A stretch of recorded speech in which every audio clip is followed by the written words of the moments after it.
Oh. I'm going to try something new.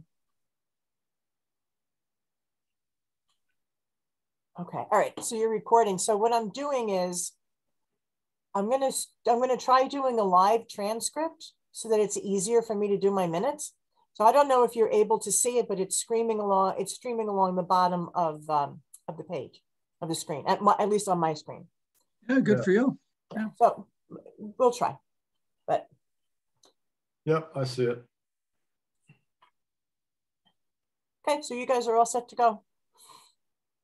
Do you want to just get started here? Anybody? I don't know if there's any officialdom in terms of calling things to order, what the next step is, but this is a review discussion meeting as part of preparation of the update to the Plan of Conservation and Development. I think the process I found helpful and useful in the past is to prepare discussion booklets for the committee to review information before the meeting, and then we can discuss at the meeting some of the findings and recommendations, and then use that as a launching point to either embrace what's on in the booklets or make modifications, because you will have had an opportunity to think about some of the recommendations, et cetera.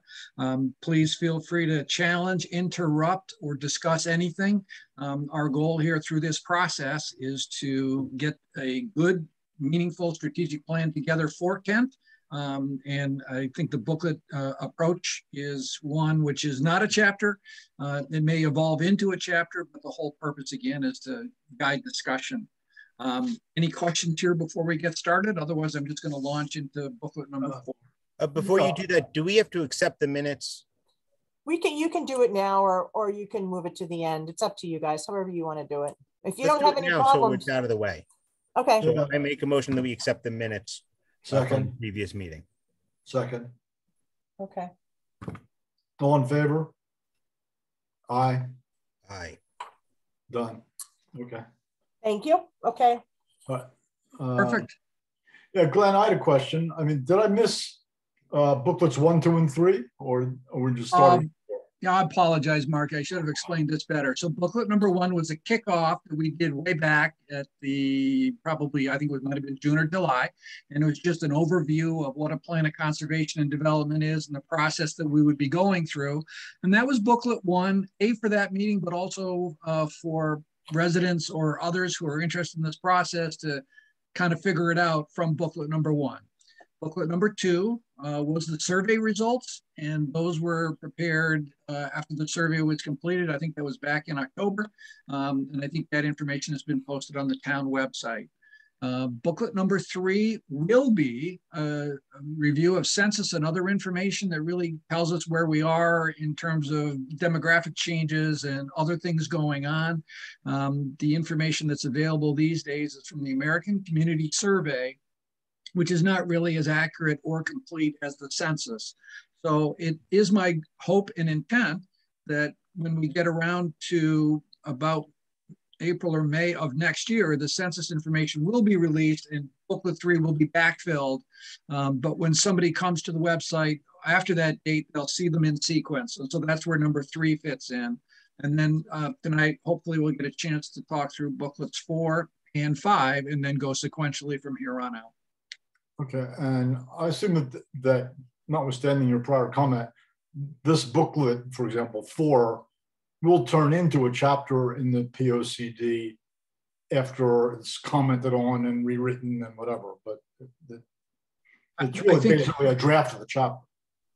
I mean, it could be. I think that depending on how our discussion unfolds, we may decide to change the organization of the plan or do other things. So it could be the initiation of a chapter, or it could be information that then gets reallocated into other sections of the plan. So that's the type of thing that we'll figure out as we go along. Okay.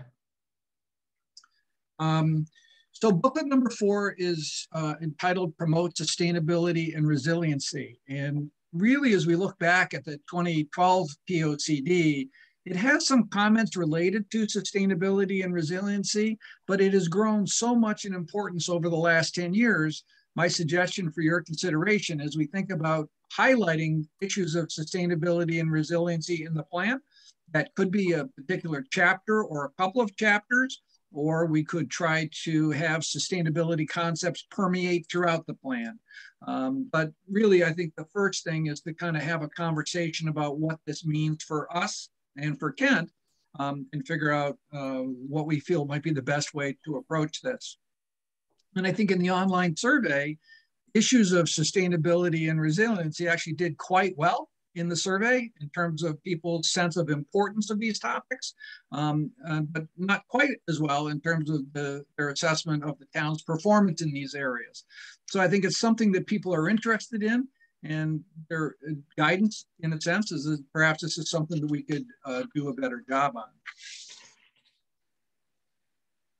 So in terms of the concept of sustainability, it's a concept that people automatically glom onto in terms of that verbiage, but exactly what it means can vary from person to person.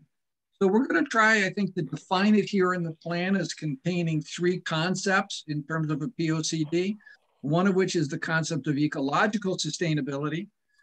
This includes energy, water, air, and other types of environmental resources. Another one, I think, is social sustainability. This kind of relates to the changing age composition of the community and what it means for Kent overall in terms of its social fabric as a community. And then I think the third element can be economic sustainability, particularly with changes in manufacturing, employment, retail, and those types of situations. So that's where I've started off as the concepts of sustainability. Before we kind of start talking about it in a little bit more detail, on the bottom of page 3, I've introduced tables, which I think give us a foundation moving ahead to talk about policies and tasks or action steps. So a policy, which is shown here in black text, is likely to be an ongoing philosophy or position or statement that is probably going to persist in Kent for quite some time. On the other hand, the items here, which are outlined in red italic, are more likely to be action steps, or we want to convert them to action steps. These are things that could be crossed off on our list. For example, on number 3, once you've had an opportunity to increase vehicle charging stations or capacity in the town center area, that would be blocked, crossed off, or checkboxed that we've done that, and that would come off the list. Mm-hmm. POCDs, which are basically passive statements, tend to sit on shelves. And POCDs that have responsibilities assigned and priorities and indications of actions tend to produce action. And so that's the goal or intent on this. So now having sort of set the stage here for the concept of sustainability and the overall goal of becoming a more sustainable community, what are your thoughts or feelings about this conversation and sustainability issues for Kent? I have a question, not exactly about that, but as we go through these action items, is there going to be a list, whether, eventually when there are chapters or however we end up organizing it in the end, maybe at the end of each section, there'd be essentially a graph or a list of what these action items were in that previous chapter. That would be my goal, Adam. I think that some communities like the policies and action steps close to the text where it's being discussed. Other people would prefer them in the back in an implementation chapter. One of the products I like to provide to Donna for the commission is actually an Excel spreadsheet, which is set up in a way that it can be sorted by who is the leader, who's the partner, what's the priority level assigned to this. So now we can actually sort it and say, okay, well, the Sustainability Task Force or the Land Trust or the Conservation Commission or other entities, we're seeking your assistance with this and follow those responsibilities. And I found an Excel spreadsheet kind of works best because there's so many different ways that you could sort the information. By having an Excel spreadsheet, everybody can have access to it, and prioritize it the way that they want. So how we do it in the finished document, I'm not quite sure yet, Adam, but I think my goal would be an Excel spreadsheet at the end. I like the idea of having sort of assigned leaders or partners to take charge of these action items, but how does that work? I mean, we don't have the authority to tell other bodies what they should be doing.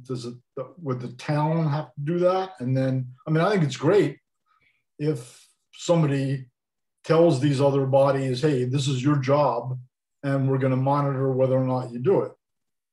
But is that how this would work?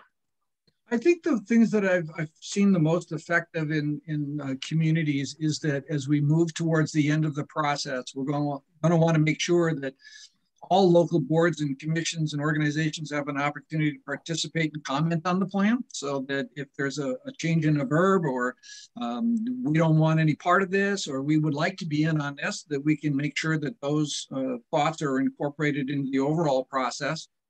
And at the end of the process, oftentimes the commissions have found ways to establish an implementation committee. It's an ad hoc group that meets infrequently, maybe 2 or 3 or 4 times a year, but it involves people from local organizations, and they get together and say, of the recommendations in the POCD, which ones can we accomplish? What can we do?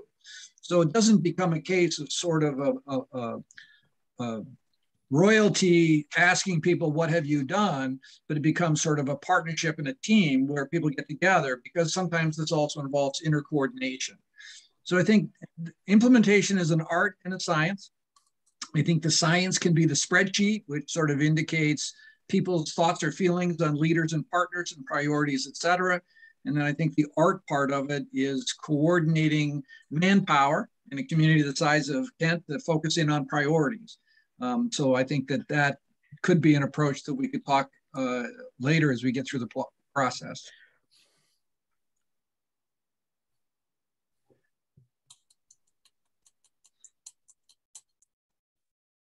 So in terms of an initial approach here on sustainability, are we okay with the general direction of the sustainability concept? It's new to Kent, and we'll road test it in the community and see what additional comments and feedback we get as part of this. Been nodding head, so I'm going to carry on. The next 2 pages of this document are an overview of an action list from an organization called Sustainable CT. You may have heard of Sustainable CT. It's a private nonprofit organization which has taken the lead to put together strategies to measure sustainability. And they request that municipalities sign up. Kent has signed up. That they participate and document what they're doing in areas of sustainability.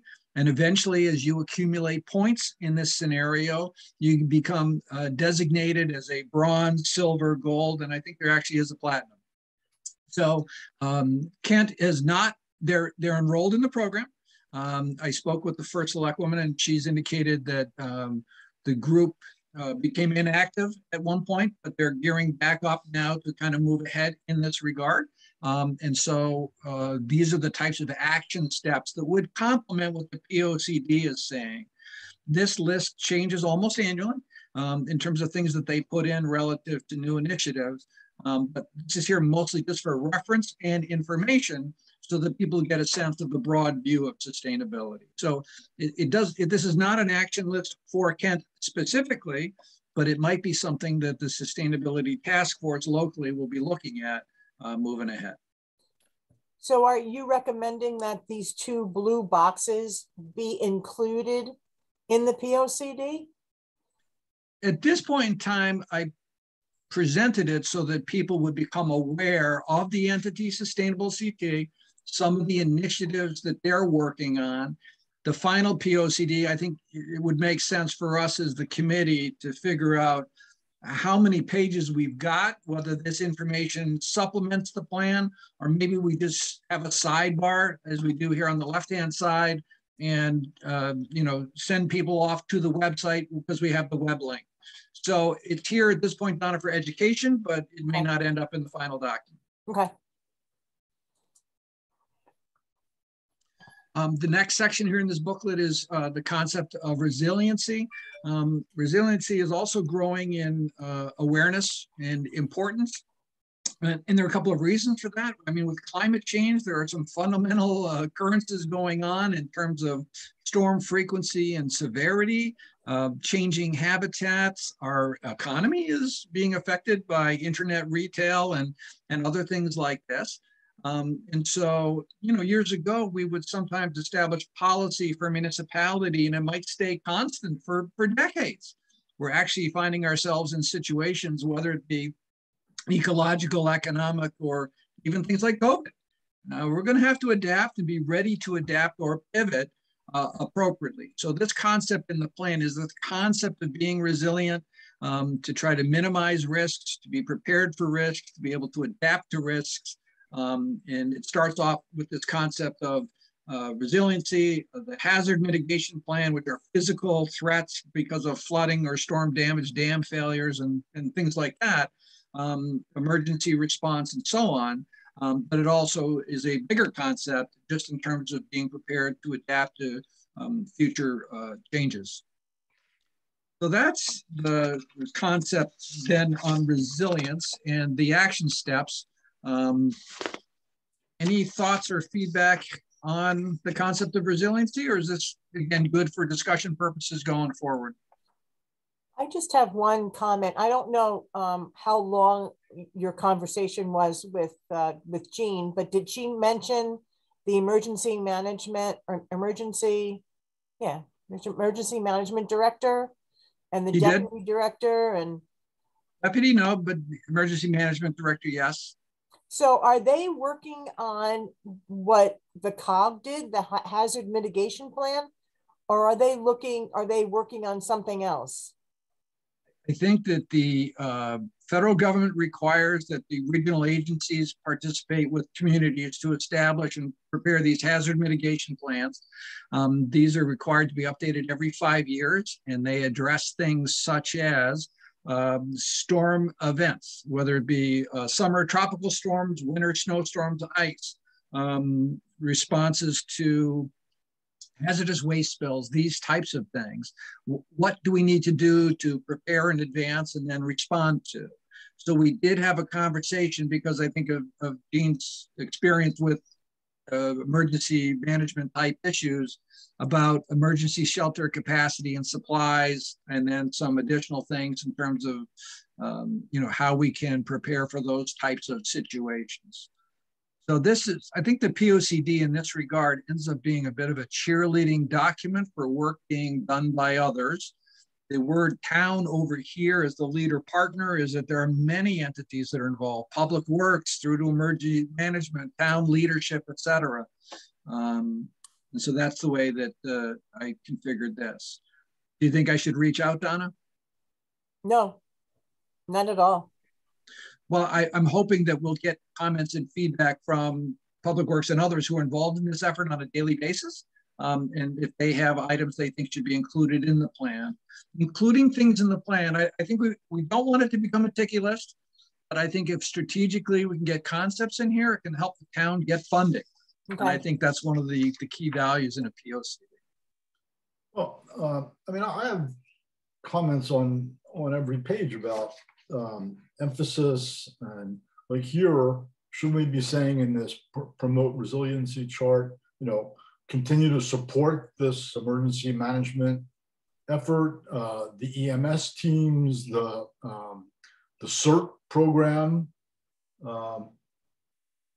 I mean, I don't know now's the time to get into that level of detail, or Mark, I think it is. I think that if we pass through this memo and we haven't talked about it, then the general sense might be everything's fine. And I don't want that to happen. I'd like to have a conversation. So I think a good rule of thumb for us might be if it's grammar, punctuation, spelling, or wording of sentences or whatever, I think we can take that offline and you can send it to me and I'm happy to make changes.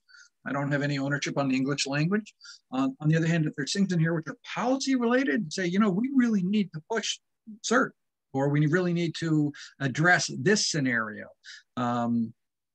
I think this is a good time to talk about it and get it in the plan so that we get good feedback and discussion on what our priorities should be. Okay. Well, then, as I say, in this chart, it seems to me we should have an item on continue to support and enhance the emergency management director, or whoever that is, the EMS capability, and the CERT people. Got it. Thank you. What else you got? Well, can we go back to page 2? Certainly.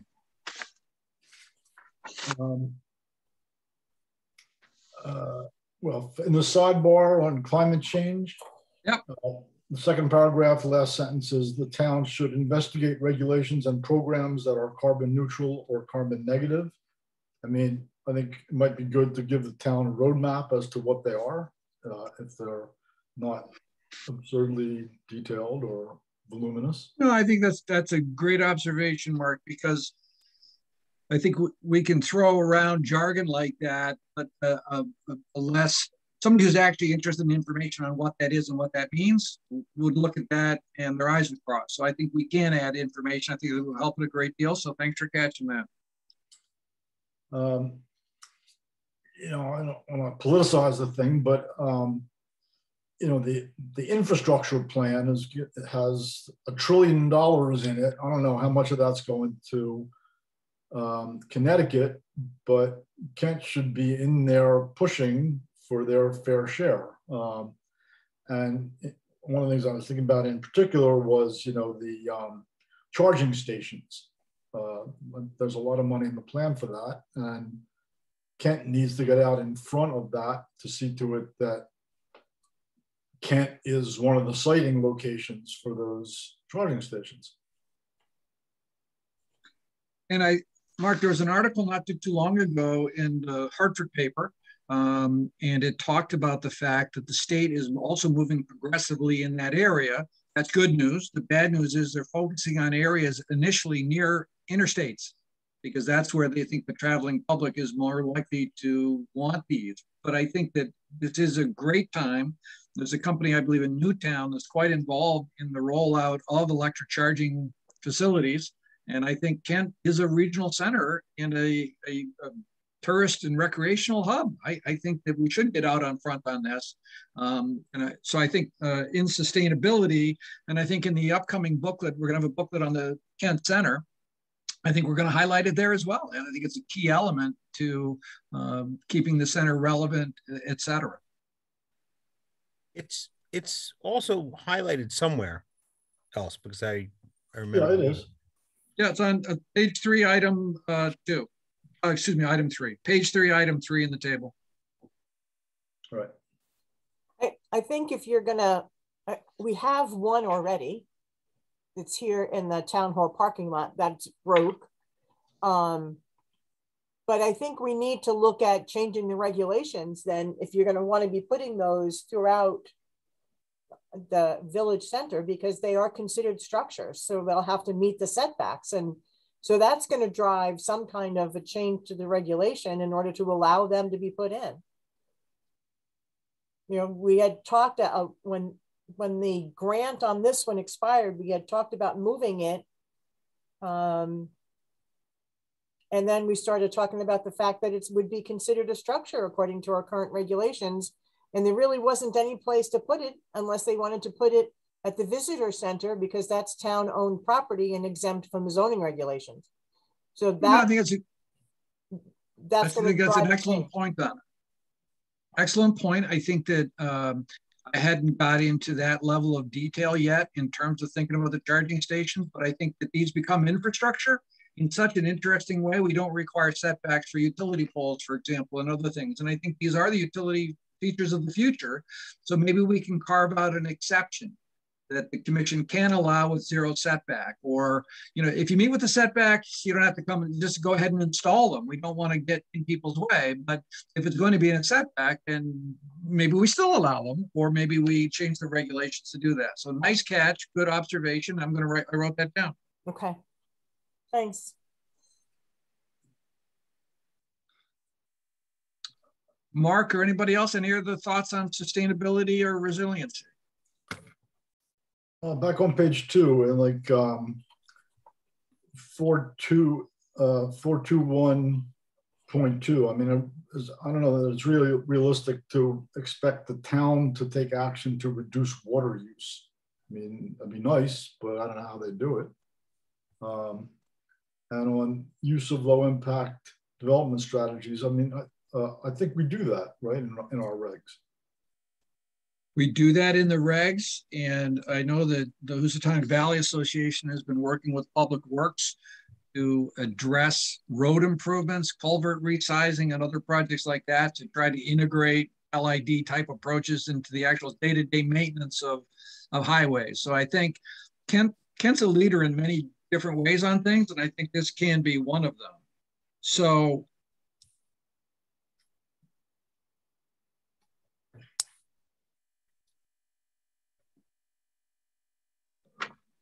yeah, let me take a look at those statements, Mark, because I think you're right. I mean, the town is not about to go into everybody's house and check their water use. But I think what we'd like to do is encourage people to think globally and locally in terms of water usage and be efficient if to the extent they can. Yeah, no, I think it's fine to leave it in. I just don't know that Kent's really going to be able to do anything about it. In the box at the bottom on energy sustainability, you say, which I wasn't even aware of, that our zoning regs allow solar panel installations. I mean, that's sort of a giveaway. I mean, is there nothing the town can do to encourage that? I guess, I don't know, I'm sure they're not going to want to start giving tax breaks to people, but you know, merely allowing isn't very progressive. I think, you know, we have a situation where we have some housing units in town which are seasonal or occasional occupancy. So actually solar could actually be net power producers because it could be producing energy to the grid when nobody's there. In the words of Lee Iacocca, on something like this, we can lead, follow, or get the hell out of the way. And I think that this one here is getting the town out of the way in terms of the permitting scenario, so that if you make a personal decision to put solar on your house, you need a zoning permit or some level of permit from building or whatever to hook it into the electrical system, but you don't need to go see the commission, or you don't need to approach it from that regard. I think after that, you probably, Mark, start getting into tax incentives or tax breaks, and that involves action now of the Board of Selectmen and others. So that might fall to a more global strategy about trying to encourage sustainability. I don't really think it's difficult for anybody to put solar panels in, no. But I do think it needs to be looked at, because people will put them everywhere and in places that that impact the environment, that impact neighbors, and impact view sheds. And, yep. But there's no barrier. When people want to put solar, they put up solar. Well, that's not true. I mean, you know, for the rooftop, absolutely. You know, they don't have to come to zoning unless it's going to change the height of the roof line. They do have to get a building permit to shore up the structure underneath the roof, and then they have to get an electrical permit to hook up.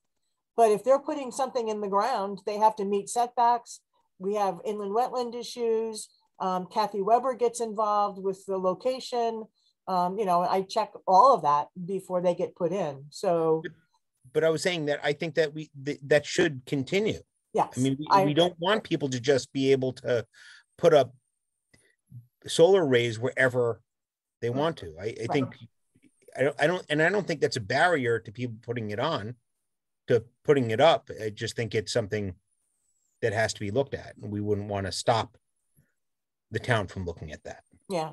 I mean, they're not considered solar. They're considered structures because they're permanently attached to the ground. So I treat them like I would any other structure. So this brings up an interesting question. As I read through the regulations in preparing this booklet, the small scale wind systems did jump out at me a little bit because I drove around Kent, developed a much better appreciation for the topography in town and the visibility of some areas. And we could see a situation in the future that there could be little windmills popping up all over the place. Now, that's a bit of hyperbole on my part because I don't know how many we're likely to get realistically. But what's the thought of the committee in terms of small wind turbines that would be accessory to a house? I'm not talking about the big one up in Norfolk or in Vermont or anything. I'm talking about small residential scale. Is that okay because it's sustainable, or is that something which is going to have a considerable negative visual impact on people's perception of the community? What are your thoughts? I think that we would have to look at that more to see what other impacts that has. You know, I don't know. I mean, I know there's a concern about wind turbines, certainly the big ones with killing of birds. And I don't know that the small ones have that same, you know, proportionally smaller impact, or they don't really have an impact because they're so much smaller. Yep. So it seems to me if I'm envisioning in my mind a box with four cells in it. So one of them is have one column, let's say, is solar, the other is wind, and then the rows are accessory, and, you know, I guess I'll call it principal or major. So it seems to me accessory solar, as Donna indicated, is panels on a rooftop. Maybe it goes into the yard, it has to meet the structure setbacks, but generally a minor impact, and we're not looking to get in the way on that one. So that's a check box. I think we're okay with that. What about a solar farm or large scale solar array? Now, I live in Simsbury, less than a half mile from my house. They got together and they have probably over 100 acres of solar array on former tobacco fields. The town ended up being excited about it because it was a big taxpayer. And they cut a deal that says the land reverts to the town as open space at the end of the 25-year useful life. So it's like hundreds of acres of open space. And it's not going to be developed residentially. Now that's Simsbury, which is different than Kent. But what would your thought be if somebody came along and proposed a solar farm someplace in Kent? A major, I mean, that's the principal use of the property. Lighting council can get involved in those types of things, or somebody may try to do a big array. Do you want to discourage big and stay small, or are both okay because they're sustainable? What are your thoughts? Well, I think it'd be fine depending on where it's sited. I mean, you don't want, visually, they're not very attractive, I don't think, on like an open field. But if they're not in Kent Center, and they're in some more rural area where you don't see them that much, you might drive by it. But I mean, I think that'll be fine. My own view. I mean, frankly, the idea of little windmills on houses, my visceral reaction is not attractive. All right, so I think that's important. I'd like to go back to the regulations. I'm actually thinking that this little sort of box here might actually be helpful because I think that with regard to large solar panel installations, the Siting Council has jurisdiction, but they do care what the town thinks. And if there's a published document that says we really want to have input and guidance on large scale solar arrays, they're going to pay attention to that as part of the POCD. So right now I have a checkbox for accessory solar. We want to have input on even small scale wind. So I'll go back and look at the regs, Donna. I just don't remember off the top of my head whether it said special permit or what it was. I imagine it was, but let me just make sure. I think that any kind of a large scale solar is so location sensitive. Yes. That, yep. You know, for us to say that we were interested in it or not interested in it is too difficult. And I remember when we had the discussion about wind turbines, and going into the discussion, and this is going back 10 plus years ago, but everybody was really interested in this, and solar was new and growing. And then we started learning more and more about the wind turbines and how they affect, the environment around them and the noise they make, et cetera, et cetera. And then we started to realize, well, there were bigger issues here. And I think that's the same with solar. And I'm really hesitant to write in our POCD that we're interested in large scale solar, because I don't know. I agree. So I think, Adam, what I'm taking away from this conversation, which I think is very helpful for me, is that I can put into the POCD, into this document, that we have reservations about these large scale applications, and given Kent's location, topography, assets, resources, et cetera, it may not be a good fit here. So we want to take a very cautious approach, and may not be encouraging this in a big way. So I think that having those words now today, should something happen 10 years from now, we might have some words in the POCD that help us. So I will try to craft something here that I think captures our discussion, and we can continue to refine it as we go. So the regulations state that a temporary monitoring, wind monitoring or meteorological tower, for a period not to exceed 12 months, as long as it meets the setbacks and gets a building permit, that's permitted by zoning permit. Yep.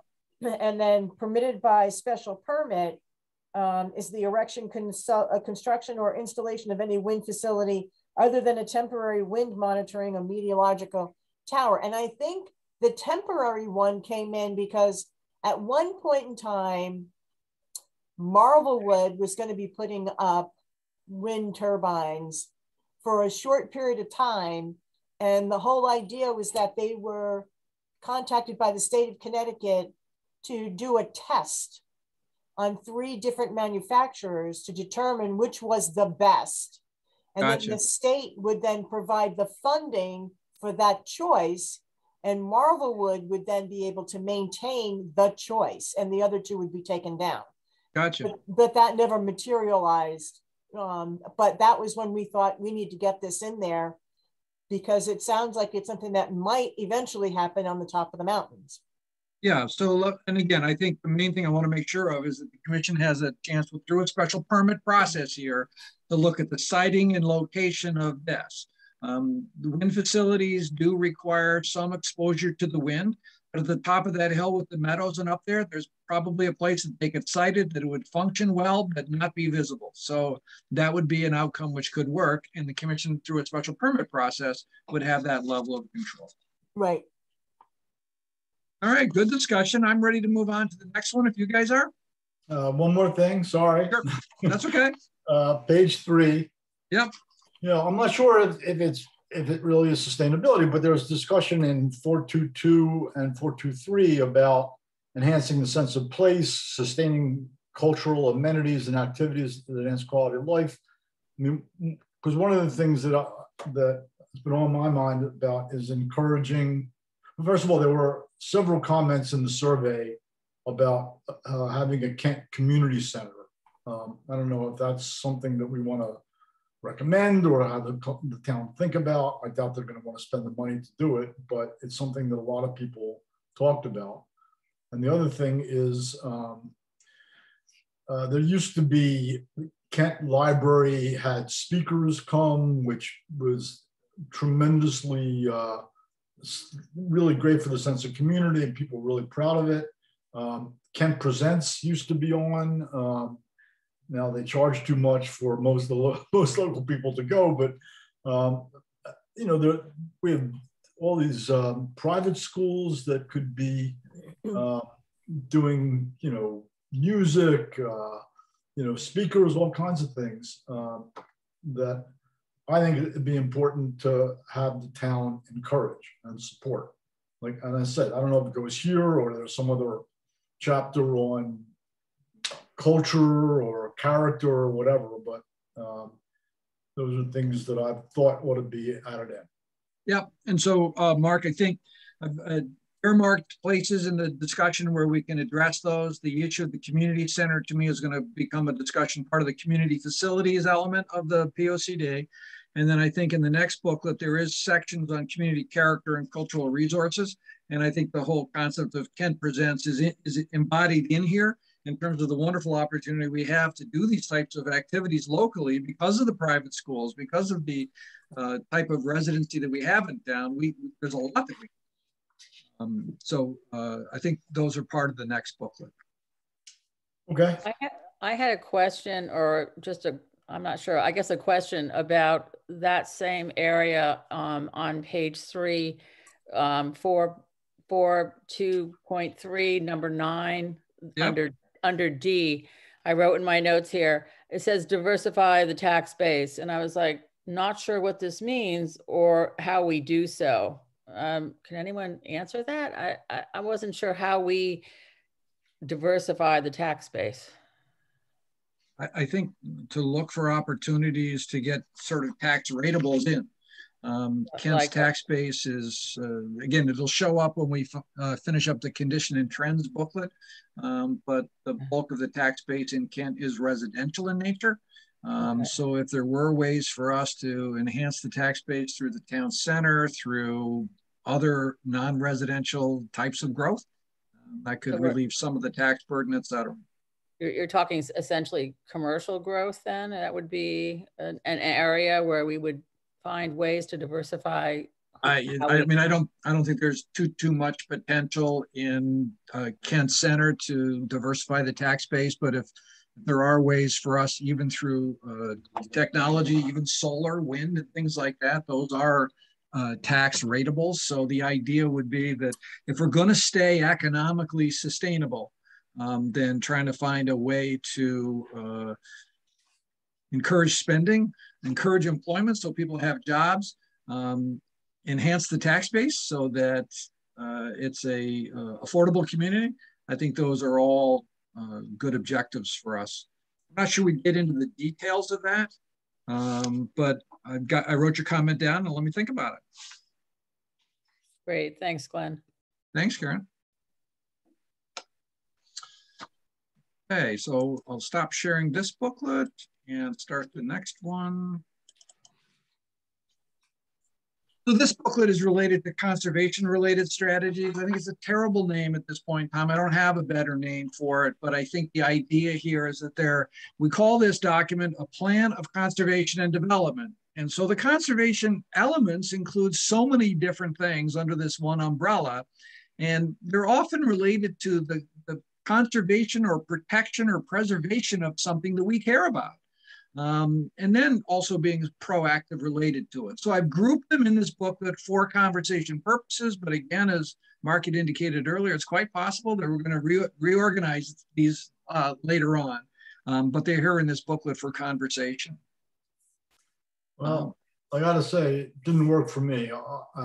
Reading through it, I just didn't see what, like, preserve and promote cultural resources and maintain and enhance community character. It just seemed to me it didn't fit in a chapter on conservation. Got it. That was my feeling. So, we may end up with individual chapters for each of these in the future and move them around. So that's certainly a possibility, or we'll group them together in other ways that we think are important. I agree with Mark. It seemed like there was more in this chapter than conservation. And I think what happens is the idea of conservation gets a little drowned out because it's a little too big of a scope. So I think the 2012 plan included many of these. I think it might have referred to them as community assets. And so that's an alternative, but let me think about how to organize these better. So that we want the organizational plan to resonate with people. And while this organization worked for me in terms of putting it together, it may not work for the final document. What I thought was important here is on the first page is that from the community survey that we did, we asked people again for their concept of how important were these issues and how did they feel the town was doing in terms of performance. Natural resources and open space were, they're neck and neck for number 1 and number 2 in terms of importance and performance. I think the town does a great job. They have great tools in place for these. Residents recognize that and they care about it. So those are good outcomes, if you will, here. And then some of the other elements fell a little bit further down the list based on what we asked questions on in the survey.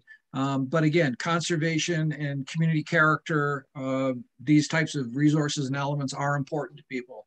And so I think addressing those as part of the plan is an important step forward. And Kent's got a long history of doing this. The 1990 town character study was 30 years ago. Quite remarkable in terms of identifying the things that are important to the community. So we've got a long history of doing that, which is good. The first element in here for conversation is protecting natural resources. There's an abundance of natural resources, land-related, water-related, natural diversity, physical things about the environment and the ecologic system that all come together in this magical way in Kent. So I think that we lead off with this topic, if you will, because we want to identify in the POCD where these resources are so that as applications are prepared or activities are being considered, the information is out there for people to see. The maps are integrated so you can look at the text and then look at the map and see what's going on in different places. And pointing out the importance of soil-based zoning for us. And so the map, which is on page 3, identifies what the soil types are. So the sort of general lot sizes, where the steep slopes are, et cetera. So that's the first element related to land resources. Water resources are also quite significant in town. We have the Housatonic River, major aquifers, wetland systems, all of the things that tie together in terms of the whole water cycle in town. And again, this map is intended to identify where these resources are so people are aware of the location of resources in the community and can undertake actions to continue to protect them. Can we just stop there for a second on page 4? Yeah. Just for my information, I wasn't aware that there was an effort being made to designate the Housatonic as wild and scenic. Who's doing that and what are the consequences of it? Is it just, a nice title to promote, or is there some other consequence to that designation? It's not inconsequential, but it's not as consequential as you might think. I think the effort has been undertaken regionally. It's got quite a history to it. I think it's got to be maybe 10 or 15 years, maybe more. Yeah. I think who was the lead? Cornwall. I had gone to a presentation at Cornwall probably 5 or 6 years ago, and they were kind of following what they had done to the Farmington River, and they were hoping to do the same thing with the Housatonic River. And I don't know if they're still working on it or if at this point in time they're finished. I'm not sure. My understanding from the conversations I had as part of the process here is it is still active. There is coordination levels between the state and the federal government in terms of decisions on this issue, which have prevented it from being finalized. But the assessment I received was that it's percolating along and is likely to happen, but nobody really knows when. Okay. So the wild and scenic designation, I think you can Google it, Mark, or look at it on Wikipedia or whatever. It's a federal program meant to recognize the special nature of water resources, provide some protection with regard to federal investments in activities along the river, doesn't really stop individual activities unless they require state or federal permits. So it's an honorary designation and it can affect some activities along the river. Okay. So that's my understanding, but I got most of that from reading it on Wikipedia. So I'm not an expert on this at all. Not that important. I think one style comment on this page. we say over the next 10 to 20 years, it's anticipated will continue. And then at the bottom, Ken has recognized the importance of water quality and quantity and will continue. I think they should all be shoulds rather than, I mean, we're in no position to say it will, but we should be going with they should. Got it. Thank you, Mark. Okay. And then the next page on water, natural resources, excuse me, includes natural diversity resources. As you can see from this map, these circles identify general areas where rare and endangered species are known to exist, or special habitats exist, or unique or fragile natural resources exist. So plethora jumps to mind, is that there's quite a unique ecosystem here. And these are areas of rare and endangered species and other sensitive resources. By identifying these in the plan, I think the next logical step would be to modify the planning and zoning application form. So if somebody is proposing something in this area, they come see the commission and indicate, hey, this is a kind of a funny situation. First of all, it's important to let you know that the resource is not located in the center of the circle. The circles are deliberately offset randomly so that you can't identify where a rare and endangered species habitat is. It's in that vicinity. The state treats this as sort of Fort Knox in terms of information. You cannot get access to the records unless you sign in for the specific file, and then they keep your information on file. So if there's something happens to the resource where it's damaged, they look at the list and say, is it possible that somebody who looked at this list might have affected the resource? So I never go look at the resources on your behalf, because that puts me in the chain of title for each single one of them. On the other hand, I think it's important that an applicant in presenting to the commission shows up with a letter from DEEP that what they are proposing will not affect the resource. Then you got a green light, you are good to go. But if there's something that they were proposing that was going to harm the resource, the commission can talk about that as part of a permit process. So you're proposing that this essentially becomes somewhat of an overlay zone. Like we have our horizon overlay zone. I mean, we'd have to use these bubbles as, so when an application came to Donna and there was something going on within those bubbles, then it would trigger our looking at that. I think I might encourage you, Adam, to not treat it as an overlay zone or think of it as an overlay zone, but think about it as a informational trigger. That should an application be proposed, I'm just looking at this nice little circle up here along Route 7. Oh, that's probably Kent Falls, though, right? So that's not a good example. But let's say there was some other scenario or situation where an activity was being proposed. Has the applicant checked the box that it's in this area? Yes. In which case they are required to supply to the commission a letter from DEEP that says DEP has seen their plans and their plans will not affect the resource. And then the commission has what it's need. You don't need to get into detail, and I would probably say you don't want to get into detail. DEP has taken the lead, if you will, on this, or they've worked with the applicant to protect the resource or modify the plan to protect the resource or whatever, and now you can accept that. So how do we do that?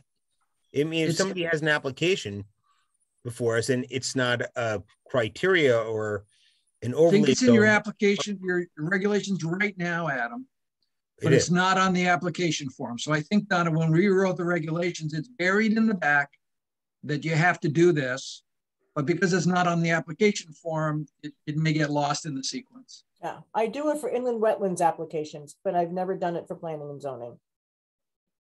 So this is, think about whether or not we want to do that. This is strategy here, number 4.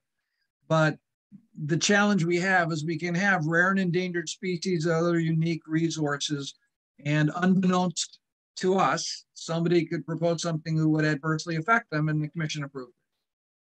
So, I'm not against it at all. I'm just wondering, I was more curious how we implement it and how we ask an applicant or require an applicant to know that they're going to need this information.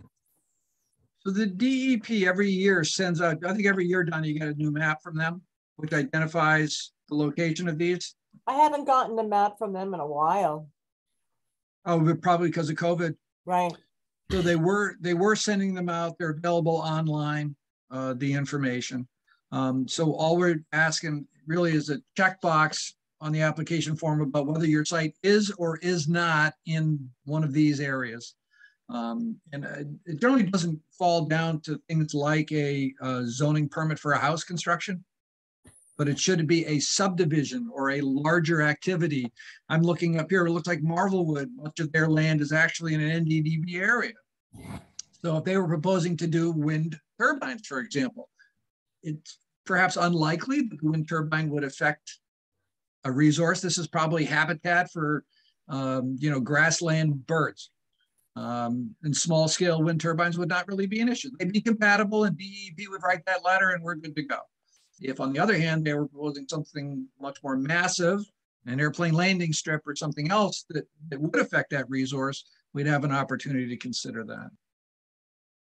So I mean, this is probably a conversation or something for us to think about going ahead as to what should our approach be on this? How proactive do we want to be on this? So I'll make a note to continue to bring this up. In a lot of cases, it ties in with wetlands or streams or water courses. So I do a lot. Like I said, it pops up a lot when I do wetland applications. Have you ever had a letter from DEP come back, Donna? Say again? Have you ever had DEP send you a letter to say that everything is fine, or they've weighed in and said everything's not okay? I had one application up on the top up by Marvelwood where they had a stream crossing that had gotten blown out from the flooding and they wanted to repair it, but it was a natural diversity data. It was part of this area. And so he had to work with the DEP first. It took an exorbitant amount of time to do something that was probably, it took him a day to actually do what he wanted to do. Yeah. But they did send a letter that said that, but the project that was being proposed would not have an adverse effect. And that basically was it. It was yep. Like 2 lines. I did get a message from someone that checking with NDDB is very easy. It's a super easy thing to do, to check. It is, but I think as Donna says, depending on what you want to do, the next step could be, again, if the bridge or the culvert reconstruction was going to affect the habitat for a rare and endangered species, then it's probably going to take you a couple of weeks or months to figure out how to address this scenario. So it could be a hiccup in the process. And the other alternative is that at the town level, I guess we could say we don't really care. That's a state resource, and we don't let them do it. Let them deal with DEP on their own. So it's an interesting question, and I think it's something we can think about as we go forward.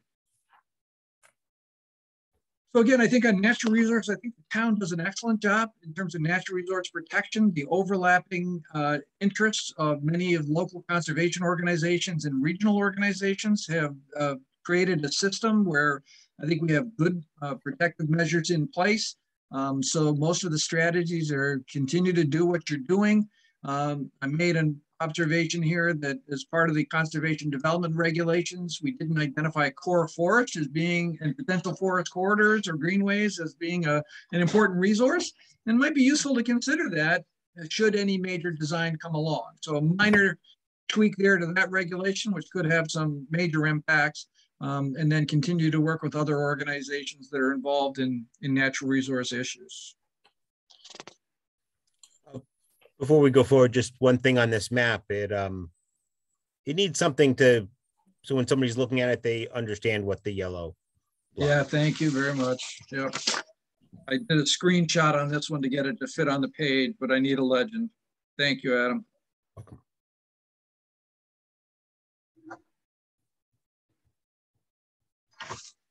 Anything else on natural resources? On these maps, do you have to or should you put where these maps are coming from? There's nothing that states where this map came from, or so most of the information is public domain, Adam, and we've collected and assembled it for your benefit, for the town's benefit.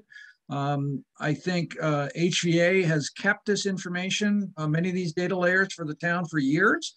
So they're also readily available there. And at the conclusion of this project, or even anytime during the process, we're going to turn our data over to HVA, so the town will always have this in the future. So I think it probably does make sense to have a broad note up front somewhere that thanks to HVA for all of this data. And also that the maps are conceptual in nature and not intended to be used for, detailed research. Thank you for that. So the next section here is another one that the town gets very good grades on, which is the preservation of open space. I think there are different categories of open space. The phrase open space doesn't, people have different interpretations of sort of what that means. But I think I felt it was important here to kind of categorize in the middle of page 8, the differences between protected open space and then unprotected land. People drive around town, they look at the forests and the fields and they say, oh, that's such a beautiful open space. And the issue is that's not open space, it's undeveloped land. It's somebody's property that, isn't protected in any way, shape, or form.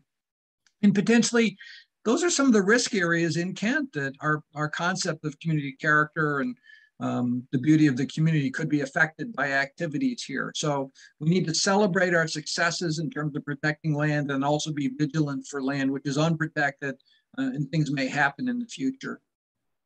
We've tried to identify, based on conversations I had with different peoples, what the open space for priorities for Kent might be. And I recognize that some of this information is from the 2012 Pocd, so it may be a little outdated, but there's also some other concepts afoot these days. And so the question might be, how might we organize these elements, not really in number, number 1 isn't more important than number 10, but to identify that these are issues which are important for us and could provide a foundation for acquisition or protection of open space. And the fact that these resources are on this list, again, when it comes to apply for DEEB grants or other things, might give us a leg up. So the big yellow box here in the sidebar, which says discussed, is really for the purpose of us, but also other groups in town, to please give us feedback. Are we missing things on the list? Are there things on the list that shouldn't be? Should we organize them differently, move them around? But the hope is that this would be useful as a priority list or a resource list, whatever we want to call it in the future in terms of open space preservation, so we can continue the great efforts in town. I don't know if it matters on page 8 when you list the examples of protected open space. I don't know if you want to list everybody or just these are just examples. There's another land trust in town. Sharon, right? No, what used to be the Wetlands Land Trust. I can't remember what they've changed their name to. Yeah. Okay. Thank you. Northwest Connecticut something.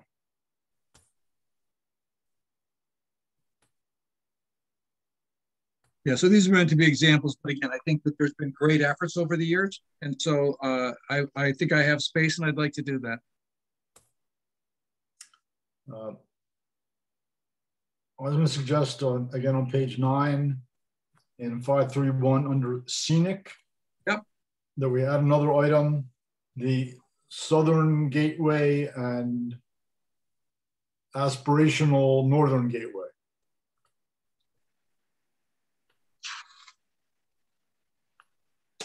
And I think that's tricky to start naming the Northern Gateway right now. I don't agree with that. I just yet. I like it, but it's under application, and I really wasn't referring to that application. I mean, you've been talking about the Northern Gateway for 20 years, right? The whole Northern Gateway, yes, coming in, yeah.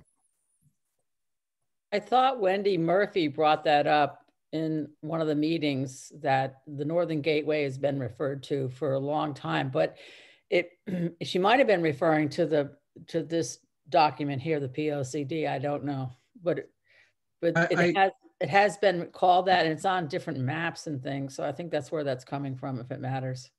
And I felt challenged putting this together because there were several mentions in the 2012 POCD about the northern gateway to the village, right? Because there's a gateway at the town boundary, but there's also a northern gateway to the village. And because of the pending application, I wasn't sure what to do with that text. So I, as Adam sort of suggested, I subverted it and waiting to see how this application that the commission's grappling with right now unfolds. But I do think, you guys are going to laugh, but probably 30 years ago, I was working with a firm doing an appraisal back in the early 90s, and the land, a bank foreclosed on a piece of property at the southern gateway to Kent and sold or gave the land to the land trust. So I just feel like I had a part in that, right? The southern gateway to the village. And then here we are now, the northern gateway. It's important. So I think the commission should undertake its deliberations on the application before it, and then we should figure out what to do in terms of gateway. So I've written it down here, and I think I've also got that concept later. And I also thought it might come up as part of our discussion on Kent Center. And I do want to have another style comment, I guess, and it also arises out of this pending application. When we talk about 531 priorities, I have a concern about numbering them because somebody, I think it was Wendy Murphy, also glommed onto, oh, you know, in the old POCD, the number one priority was, you know, preservation of the important characteristics, the town center characteristics. And that just happened to be first. It wasn't the most important, but because it was number one, people glommed onto it like, oh, that was the most important thing. Which I'm with you, thank you. I think what makes sense here, if it's okay with you guys, is I'm going to change the numbers to bullets. Yeah, I think that would be great. Yeah. I think that should be the case in lots of places, like also on page 10, preservation of open space. Yeah. It does. Numbering puts the illusion of importance of one item over another when I don't think that was intended. Correct. But I think if it's all right with you guys, I'm very sensitive to what Mark has said here. And so I might, if you'll allow me to change this to say, first of all, I'm going to get rid of the word priorities. But second of all, I'm going to change each category to alphabetical and the examples to alphabetical. And I'm going to say, these are listed alphabetically. So you can't say it's the most important because it's alphabetical. Right. I think that works great. Don't anybody lobby for Aardvark State Park, though, okay? Because we're going to draw the line. And then at the bottom of this page, I tried to identify some open space tools so that we can perhaps use the concept of grants and philanthropy to encourage people to do conservation or preservation easements or donate property, et cetera. So again, I think Kent's got great tools in place, but kind of mentioning these again as part of the POCD, I think could be helpful. So the open space recommendations are really to continue efforts to increase the amount of open space. I think the Conservation Commission is probably the lead agency for coordinating open space preservation efforts. There's municipal, regional, private entities all kind of working in this area. And the question is, well, who's going to try to coordinate these efforts and get people together in partnerships or try to be aware of this? And it seemed to me that the Conservation Commission might be the best entity for that. So I think hopefully we'll get some feedback on that and they'll say, yes, we're happy to do this, or say, not us, and we'll try to figure it out. But the question is, who should the lead be? Concept of establishing a land acquisition fund. I think the Appalachian Trail is a huge resource in the community that many people are aware of, but many people are not. Modifying some provisions in the subdivision regulations. I think this could be important for the commission. Subdivisions don't happen very, very often, but when they do, they can have an impact on the land.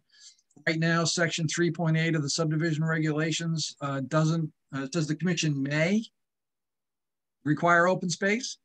And I think you should change it to say that you are required to make provision for open space, either in terms of land or fee in lieu of open space. But to just say, well, we may or may not, it may not be the best approach, I think, for Kent, given the apparent importance of open space to residents, to the community, and to the environment. I might also encourage the commission to revisit the definition of open space in the subdivision regulations. It kind of muddles what is commonly a historic zoning term, that open space is land not built on. And I think the realistic idea for open space should be, you know, land preserved for ecological and other purposes, part of that.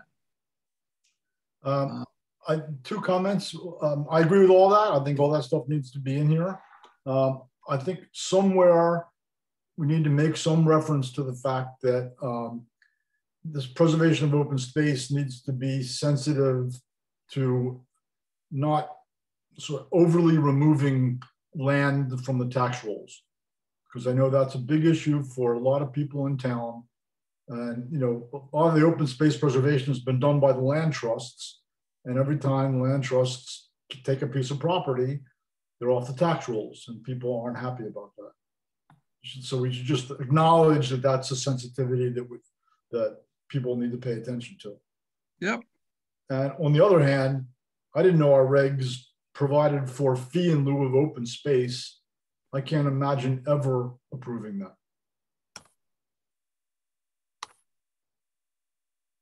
I think it can be an effective tool, Mark. In other words, if somebody comes along with a subdivision in an area of no important natural or ecological resources and a piece of open space that doesn't connect to anything else, some communities have used that as an opportunity to try to acquire a more important piece of open space in another area. So it's not always the right tool, okay. But in some situations, you otherwise sort of get almost like a measles type concept of open space, all these little pieces that don't connect. Kent's fortunate as you look at this map and realize that the major ecological systems that we have or have been able to create.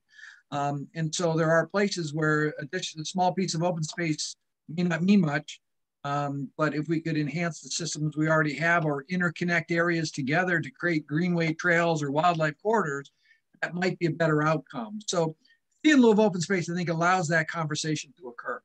Okay, all right. I hadn't thought about it in that sense. All right. Okay. Again, congratulations to the town for the work it's done in terms of open space. It's quite clear also comments in terms of preservation of farms and farming. And so wanted to identify the parcels of land in town where there is agriculturally important soils, prime farmland and the soils of statewide importance, and then also parcels receiving the PA 490 assessment, which means that there's some income activity going on there that is farm related. And so these are situations where there's actual economic activity in farming. Now, there may be other places where there's casual farming going on. I think some of the maps from HVA had carried pasture land that didn't fall into these categories, but it was just grass. So at this point, the purpose here is to identify the fact that we do have areas in town that are taking advantage of the resources and to promote activities for farms and farming to try to preserve these for the future. So there's no action steps in here. There's nothing red italic because I felt the town's doing a pretty good job. We have a right to farm concept and we can continue to do that, but I couldn't come up with any specific approaches or activities that could or should be added.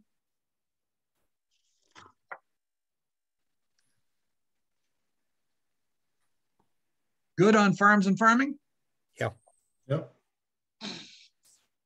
So the next one has to do with cultural resources, and cultural resources comes in a couple of different flavors. So one of which is archaeological resources. Because of Kent's topography, the river, and just natural landforms, there is evidence of Native American settlement in this area going back quite some time. We've got a map coming up here that identifies locations where historic artifacts have been found.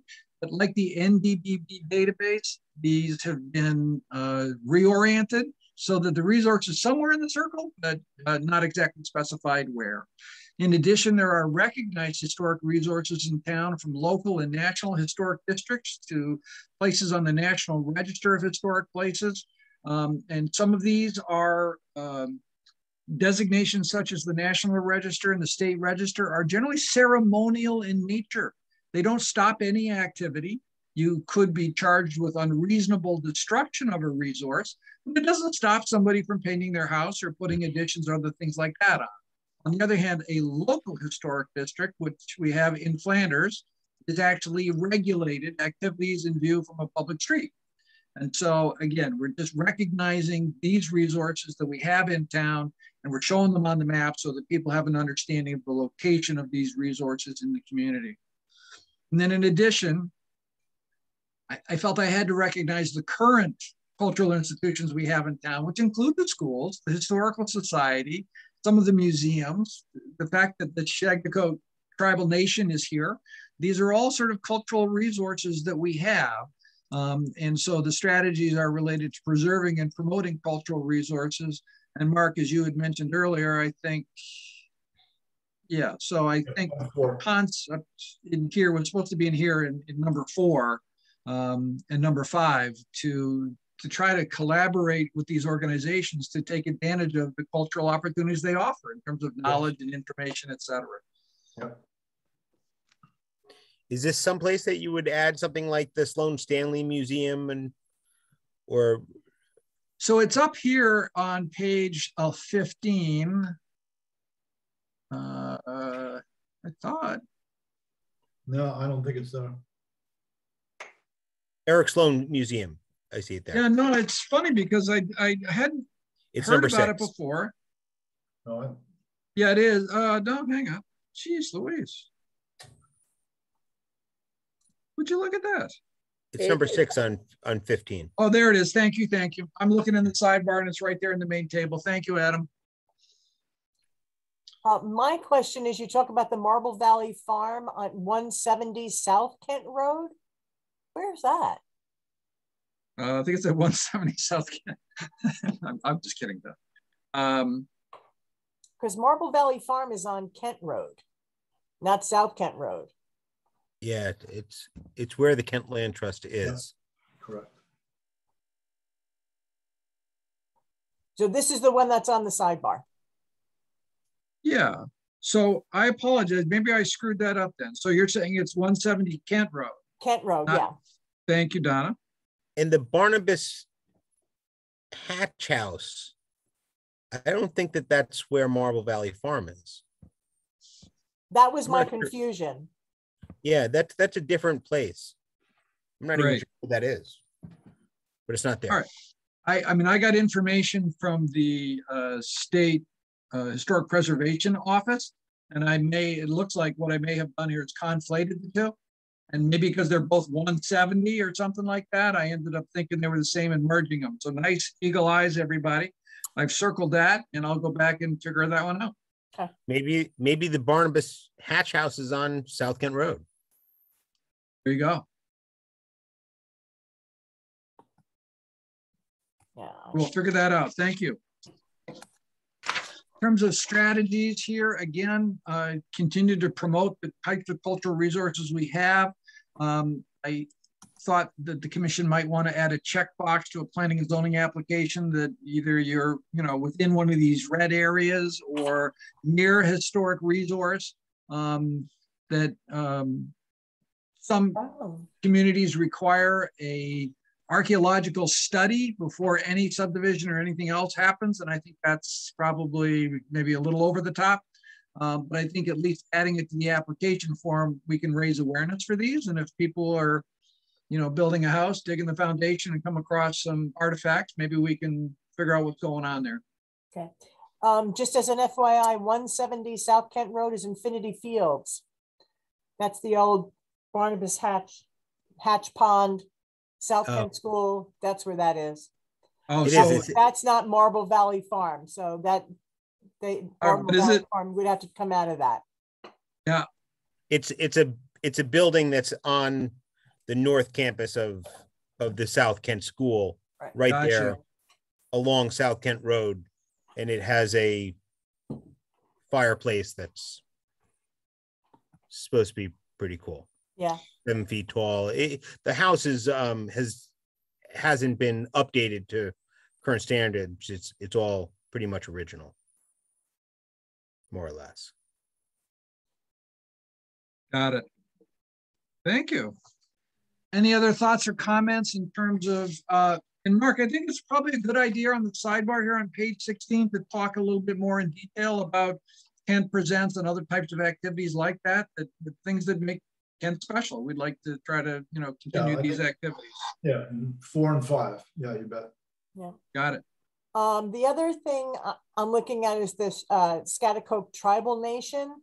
Yep. There's the Scaticoke Tribal Nation, and then there's the Scaticoke Indian Tribe. It's 2 different factions.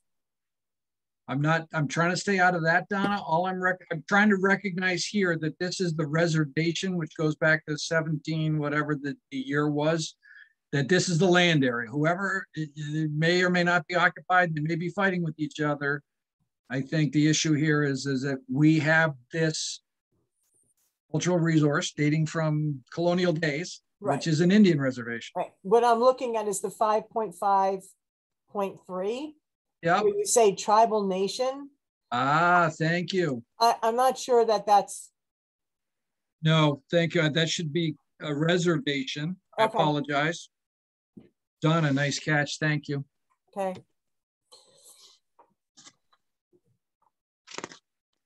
The next element of this has to do with the concept of maintaining and enhancing community character. This may rise to the level of concepts like sustainability and resilience in terms of its long-term importance to Kent and the efforts that have been devoted to protecting and preserving the character of the community. I think wanted to recognize that as part of the plan. The town character study is part of all of that. We're in the process of getting an updated data layer here from HVA in terms of these town character areas. There's been quite a bit of discussion in the 2013 update to the character study, which identify each of these areas and the resources that make it special.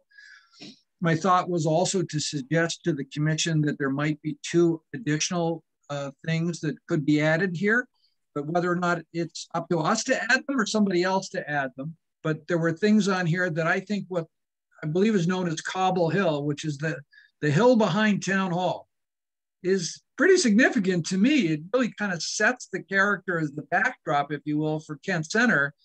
And it doesn't seem to fall onto this list quite. And so I wanted to bring that up, that maybe the Conservation Commission or others could take a look at that and say, no, Glenn, it's in there. Or maybe that should be added. And then the other thing I thought that made Kent special was some of the dirt roads in town, which really have just, rural characteristics. I think they're an important part of the character of the community. So I wanted to throw those out there for discussion as well. Are you going to take the numbers off of this as well? Yeah. Yeah, you really have to. This is the very list that somebody pointed to when said the number, whatever. Gotcha. Thank you. So, yeah, we'll tell you what. Alphabetize it as well. Yep, this is just what I was about to say, Donna. You're reading my mind. So I'll alphabetize the list, but I think it's still useful to use the numbers to refer to the district. So but the list is alphabetized as opposed to, yeah, that's the #1 resource. Got it. All right. And as to Cobble Hill, I don't know. The Cobble is what a lot of people refer to, which is the whole Cobble area behind town. I don't know if that's what Cobble Hill is. And I don't know. I don't know what 15 Cobble Brook Valley is. That something different? No. So this is the Cobble Hill Valley, I believe, right in here, Mark. Yeah. Yeah. So, but Cobble Hill, so we have the village, here's 341 coming down, here's Route 7. The village center's in here to the base of the hill. It looks like that's where this red line is. And the area, which I think is also important, is the hill backdrop behind that, the wooded slope. It, to me, is... Daryl would know. Well, So let's leave it on here, because Cobble is Cobble Road. That's Cobble Road, Out. yeah. That's what this is right here, Cobble Road, Yeah. correct? Yeah. Yes. That's the Cobble. Okay. All right. Well, then I'll just check the name. I think I got that off a USGS map, but I'll check the name. And then we can check with Daryl too, because if the sense is that it's already included in Kent Town Center, then we don't need to call it out. I just worried that it wasn't. You know, as to the dirt roads, I mean, some people find them charming, but I don't know if the people who live on them are all that happy about it. I don't know I don't know how they feel about it. I hated it. I live on a dirt road and I think it's great. I love it. And if it ever gets to the point where somebody wants to pave it, I'll scream. Okay. Ours was just not, I guess wasn't built well. Maybe because yours is flat and ours wasn't. But it was filled with ruts with the January thaw. Oof, Yeah. My tires were buried. It's not necessarily economically sensible for the town probably to have these dirt roads, but I agree with the first statement that they're kind of charming. I like them. I don't like living on them. I asked Rick. Rick said they're not that expensive, actually. So yes, you have to send a grader and other things out there, but he said it's not an unreasonable burden type thing. So I don't want to create a controversy with dirt roads. So maybe what I'll do is put a question mark in the sidebar and we'll see what type of feedback we get. Not looking to pick a fight on dirt roads. Sounds good. Hang on a second here. Sorry about that. The next section has to do with scenic resources. I have not been able to find a map of scenic views in Kent. And as I drive around town, there's some to me that are just really sort of iconic. So I think it would be useful, in addition to these recognized scenic roads, for example, Route 7, and I think it's what to call this route out here, was it 618 or something like that? Oh, 478 around the lake. Oops, that's wrong. That map is... I think Gear Mountain Road was, the view from the top of Gear Mountain Road was on the cover of the state road map or something along those lines. You know, there are a bunch of view sheds in Kent. Yep. There.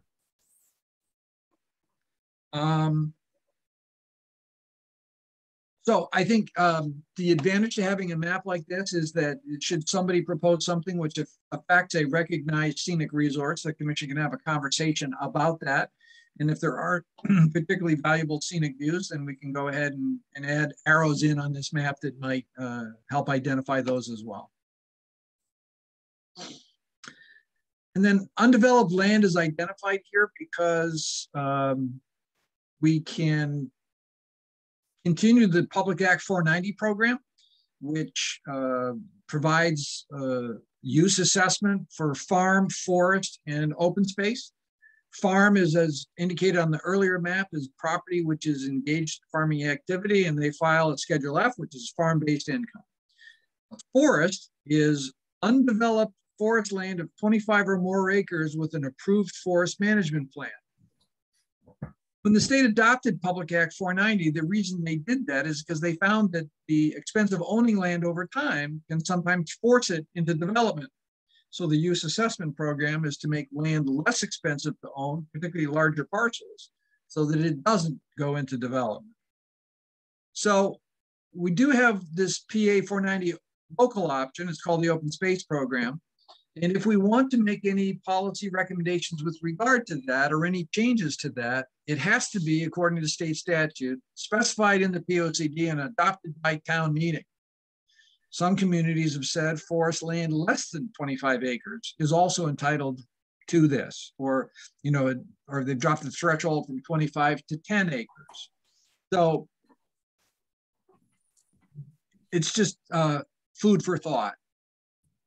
And then also here in the sidebar, there was discussion in the 2012 plan and made recommendations with regard to illumination and noise.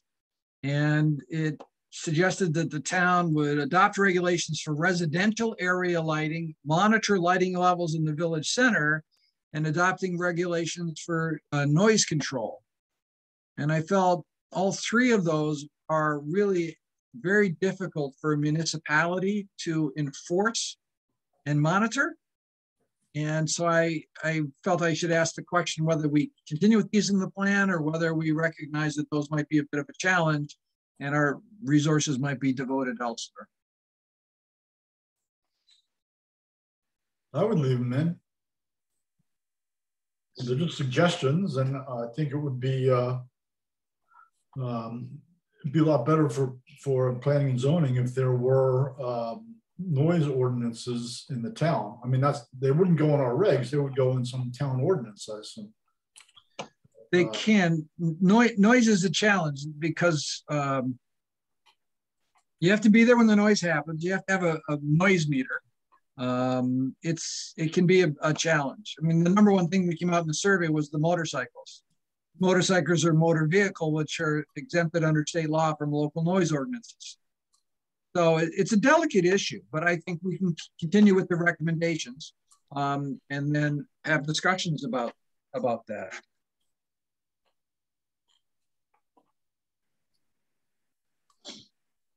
In 564, second paragraph refers to where the P&Z can use a village district consultant. I mean, we do that, right? And we have the Architectural Review Board. Yeah, the KVOD is discussed up above. So maybe I just need to. Yeah, but there's no reference to the Architectural Review Board anywhere, I don't think. I mean, they don't do anything. Seem to have taken a pass on their job, but at least they're there. Yeah, so I misspoke then, I think on the next page, Donna, page 26 at the bottom. I said use a village district consultant for applications in the KVOD area, but what you're doing is there's an application you refer to the Architectural Review Board? Yeah. Okay. And they're part of the Planning and Zoning Commission. And they make recommendations to us. And then it's our job or decision to implement them or not to implement them. Is there anybody on the ARB who's not on the commission? None of them are on the commission.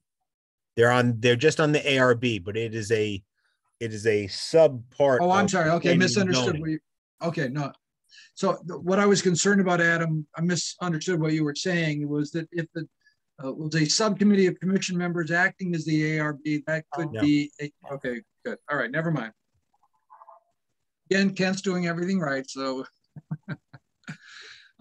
So here in terms of character resources, just some recommendations about continuing efforts to try to maintain and enhance the overall character of the community. I think some of the red boxes in terms of action steps are minor here, which is add a checkbox for areas which are within a town character area. So those resources can be considered as part of a P&Z application. Some comment from the last plan about preserving stone walls, and the towns that have done this or done this well have adopted a stone wall preservation ordinance. Wow. But again, the enforcement of that can be a bit of a challenge. A stone wall is somebody's property, so if they want to sell their stone wall or take it down or move it, they can. But if you have an ordinance, you can get involved in that situation. And then recommendation number 9 is whether or not to revisit the open space criteria for the PA 490 open space program to expand it to parcels smaller than 25 acres. Mark, picking up on a comment that you made earlier, what this does involve is a tax reduction or an assessment reduction for people who put their land into the program. And so they pay less taxes, which means that essentially everybody else in town pays a little bit more. So this may be another issue that would get to fiscal impact of different types of policies. So I don't know if this one is sort of worth the effort or whether it could be important in terms of preserving land. preserving land in do an other towns undeveloped do? state. Sorry, Donna? What do other towns, what's their main, what's their parcel size average? The 25 acre threshold for forest is in state law. It's in the statute. That's for forest, but what about for open space? So open space, every town's a little bit different in terms of what they do here. The town of Westport actually identifies parcels, street addresses and PIN numbers, and they cherry pick individual parcels out. I think there's a number of towns around the state, particularly suburban communities, that have said any parcel which is capable of being developed into 2 or more lots is eligible for this assessment reduction, because we don't want land to get subdivided into more and more lots. Again, just to make an oversized lot or a larger parcel of land easier to own or less expensive. So it's a local policy decision here.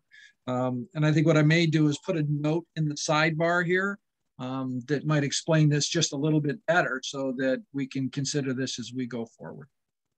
But wouldn't that mean that we're giving a tax break to rich people who buy big pieces of property and just, preserve most of it in open space and stick a house, somewhere on it? Yeah, and until it gets subdivided into lots. They do that already. That's what they do with the land trusts. They buy a big piece of property, they ease a bunch of it to a land trust, and and they preserve their home and their view shed. And well, they're getting a federal tax break. They're not getting a Kent town tax break. No. In certain ways, that their tax on their house goes up a bit because they won't have another house in front of them, in front of their view shed. But maybe we should check with the assessor, because I don't know about Kent. Isn't that terrible? But I know there's other towns that have the ability, if you have 10 acres of land, that you can put 7 of it into open space. Like Donna is saying, the open space is kind of in partnership with the code 490, but it varies from town to town. It does. So I can't remember what Kent's criteria is. Yeah, I don't know what the criteria is either. I know that the 490 is only good for 10 years and it has to be renewed. And if you sell the property and the new owner doesn't want to reapply, then you can get, you would have to pay the difference in the taxes of what's left in the 10 years. If you it's more than and do something on the property that you're not supposed to do, then you can lose your 490 and be fined the difference in the taxes. It's a very convoluted, difficult process to understand, and that's why the assessor does it and we don't get involved. I mean, I think as part of the POCD, I'm not looking to open up a public debate, because this would require inclusion in the POCD, and then it's going to need approval at town meeting. Right. And so I think there's many other recommendations in the POCD which are going to have impact beyond this one. If this is something which arises in the future, I think, as Adam has pointed out, there's clear evidence around town where land has been conserved through preservation easements and other things, which are permanent in nature, not the PA 490, which is a tax break, which is temporary in nature. And so I think the scenario could be, maybe we just take this strategy out right now, and if the time arises in the future where it's relevant, it can be considered to be put back into the POCD. So does that sound? People do use the 490 pretty, I like that. all over here. So yeah, so I think what they're using, Adam, is the and I think I'm also going to try to talk to the assessor, or Don, if you want to ask the assessor, what is the current PA 490 open space policy? That I know. I don't. Oh, open space. Okay, no, I don't know what it is for Kent. Yeah, see, farm and forest are the state defined, so those are easy. Yeah. But every town's different on open space, and sometimes this was done back in the 60s, and so the policy is lost. So if we can find it, Donna, that'd be great. Yeah, I'll ask Jen. Yeah, perfect. guys, that's everything I have for you tonight in terms of the conservation related strategies. How did the discussion feel? Is this a reasonable way to go through plan topics and talk about them and identify issues and strategies going forward? Are you okay with this process? Yeah, I thought this went well. Yeah, it's fine. I agree. I think it's a great way to do it. So the next booklet that would be prepared for our review would be sort of, again, at the category, I call it development strategies. And it's going to be Kent Center, business and economic development and residential development coupled with housing needs. Now, housing needs, there's a separate affordable housing plan being created. And I've, Jocelyn Ayer, I think she's changed positions from Northwest COG, but she's leading this effort. And so in coordination with her, we're going to wait for her effort to proceed before we finish that. So that's the next booklet coming, but we're also headed into the holiday season. Would you like to kick this over and our next meeting is in January? Or are you anxious to get to the next booklet, in which case we should look for an intermediate date? Oh, I think January. I think it from over the next few weeks, it gets pretty crazy. Yep, I'm good with that. I think we do have time, right? Because the plan doesn't need to be adopted till the end of calendar 2022. So we have a year from now. So I think realistically, we're actually kind of ahead of schedule, if you will. And we do have some time. So I think kicking over to January makes sense. And then in January, though, we'd have 2 booklets to look at or just 1?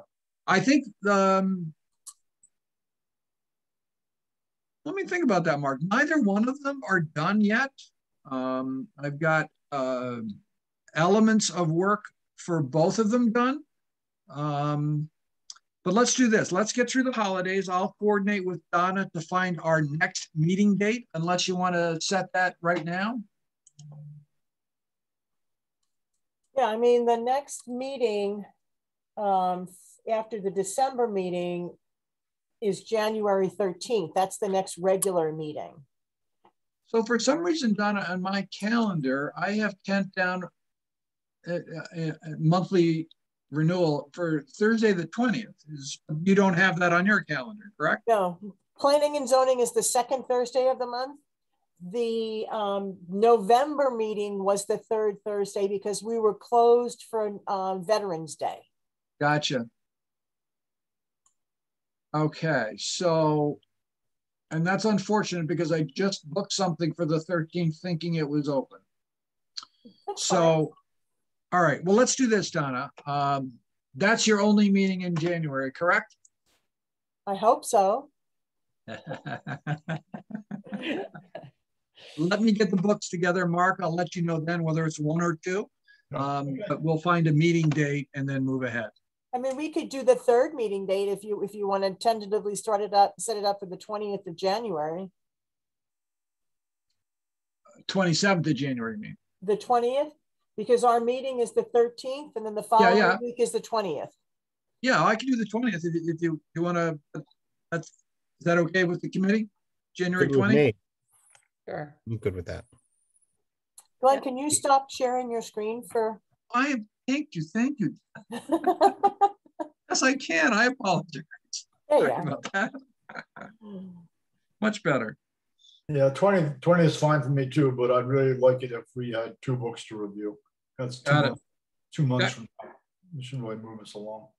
You know, it makes the meetings longer, but I kind of feel the same as Mark. You know, it not only does it move it along, but we get on a roll. It's a little slow getting through the beginning of the first, and then so by the time we're in the second, we're in full stride. Okay, well then get a good discussion. Let's build on that. Okay, so that's my target then, January 20th and 2 booklets. Right, and we'll do from 6 to 8 like we did this time. Is that okay with everybody? Yep. Sounds good to me. Wonderful. Now, hang on, Mark. If we can wait till February, maybe I'll be in Florida around that time, so then I can call in. Do another meeting. There you go. Wonderful. Thank you, everybody. Enjoy the holidays, and I'll see you in January. Thanks, everybody. Happy holidays, Glenn. Thank you. Happy Same holidays. to you. Everyone. Thank you. I'll see the rest of you. All right.